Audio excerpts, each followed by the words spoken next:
Hello les fées, bienvenue sur ma chaîne, je m'appelle Tessa et ma mission mesdames c'est de vous aider à sauver votre couple.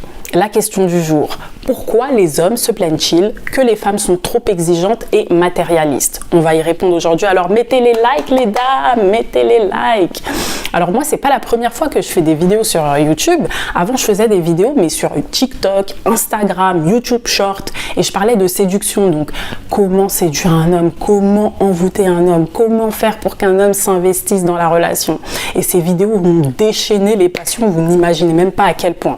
Il y a des vidéos qui ont fait des milliers voire des millions de vues et j'ai remarqué une chose, dans les commentaires les femmes en général se plaignaient que leurs hommes n'investissent pas assez, ne sont pas assez romantiques, ne sont pas assez entreprenants et les hommes se plaignaient que les femmes recherchent des vaches à lait, elles recherchent des bouffons, des bouches-trous, des canards, etc., etc.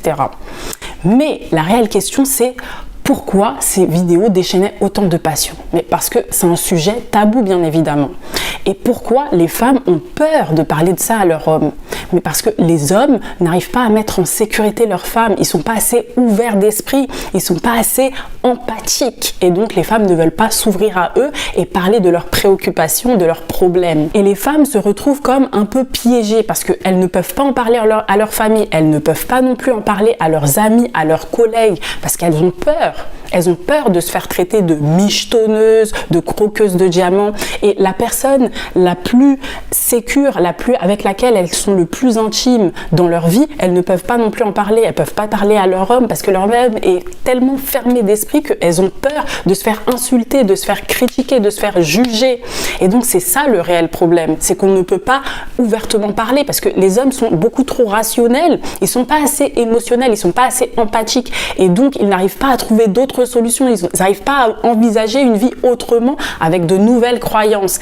Un petit exemple, quand vous conduisez une voiture, vous regardez tout droit, bah ça c'est les hommes, ils sont rationnels donc ils n'ont qu'une seule vision, alors que les femmes, nous on est beaucoup plus émotionnels donc on arrive à envisager plusieurs solutions, donc on voit à gauche, à droite, on voit dans les angles droits, on voit derrière, en dessous, en haut, en fait on a un angle à 360 degrés, on voit partout, on a des yeux partout, derrière, devant la tête, n'importe où. Alors que les hommes, eux, sont beaucoup plus fermés. Mais que peuvent faire les femmes? Parce qu'elles peuvent se rattacher à quoi? À qui? Comment? À rien. Parce que les hommes, il faut qu'on se dise la vérité, mesdames. Franchement, ils sont complètement absents émotionnellement. Tu parles à un homme... Ah oui, d'accord. Ah, Kylian Mbappé, petit pont, Cristiano Ronaldo, waouh. Ils sont tout excités dès qu'ils voient un match de foot ou quand ils jouent à des jeux vidéo, s'il vous plaît, mais ils n'arrivent pas à être émotionnellement présents pour leur femme. Donc, que voulez-vous que leur femme fasse? Elles n'ont aucun confort émotionnel, donc elles essayent de se rattacher sur un confort au moins matériel. Quoique, le plus intéressant, franchement, si vous faites la différence, si vous comparez le confort émotionnel et matériel, une femme, elle va toujours choisir le confort émotionnel, mais elle n'a pas d'autre choix que d'essayer de trouver quelque chose, un arbre à quoi se rattacher et elle coule parce qu'il n'y a rien, il n'y a aucun support, nulle part. Donc que voulez-vous qu'elle fasse?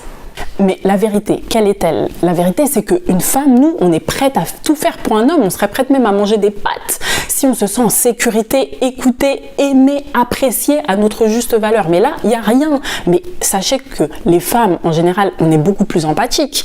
C'est les femmes qui sont infirmières, elles travaillent dans le social avec les enfants, donc on n'a aucun souci à faire des compromis, c'est pas le souci. Le souci, c'est que nous ne sommes pas écoutés. Donc s'il y a des hommes qui regardent cette vidéo, regardez bien jusqu'à la fin. Et vous vous déresponsabilisez. Oui, c'est les Instagrammeuses, c'est je sais qui, c'est les influenceuses, c'est Hollywood, c'est les célébrités, ils vendent du rêve. Et maintenant, elles ont la tête pleine, elles pensent que le romantisme, c'est comme ça, c'est normal, etc. La réponse, la vérité, c'est oui, effectivement. Les gens désirent ce qu'ils n'ont pas. Donc, effectivement, ça crée du désir. Mais ça ne répond pas à la question pourquoi elles ne se confient pas à vous de ce problème au lieu de se confier à des influenceuses sur Internet. Parce que vous n'arrivez pas à les mettre en confiance, vous n'arrivez pas à créer de la sécurité. Mais moi, je vous pose une question. Au lieu de vous plaindre d'aller dans des groupes reptiliens et autres, Pourquoi vous ne vous concentrez pas sur votre couple? Pourquoi vous ne faites pas en sorte de créer un cocon autour de votre couple, de telle sorte que le monde extérieur ne vous inquiète même plus, vous vous en fichez, vous ne regardez même plus ce qui se passe à l'extérieur, parce que la vérité c'est quoi? Quel est le plus simple? Le plus simple, est-ce que c'est de convaincre des milliards de personnes sur la planète ou de convaincre une seule personne? Des milliards? Une seule. Des milliards? Une seule. Le plus simple, c'est de convaincre une seule personne qui est votre épouse. Mais pour la convaincre, il faut déjà qu'elle ait envie de se confier à vous, qu'elle se sente en sécurité à vos côtés. Et ensuite, vous pourrez débattre avec elle.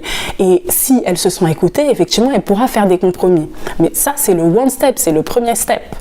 Donc, j'espère que cette vidéo vous aura plu, que vous aurez appris des choses et que, messieurs, vous aurez pris beaucoup de notes. Et je vous dis à très vite pour une prochaine vidéo. Attention, attention, attention, je voulais rajouter quelque chose. En plus, le fait de critiquer tout le temps les féministes, les machins, etc., est-ce que ça vous met pas dans des énergies négatives, dans des énergies basses, et ça vous rend pas un peu aigri et haineux, rageux toute la journée? Je vous le demande parce que c'est pas normal.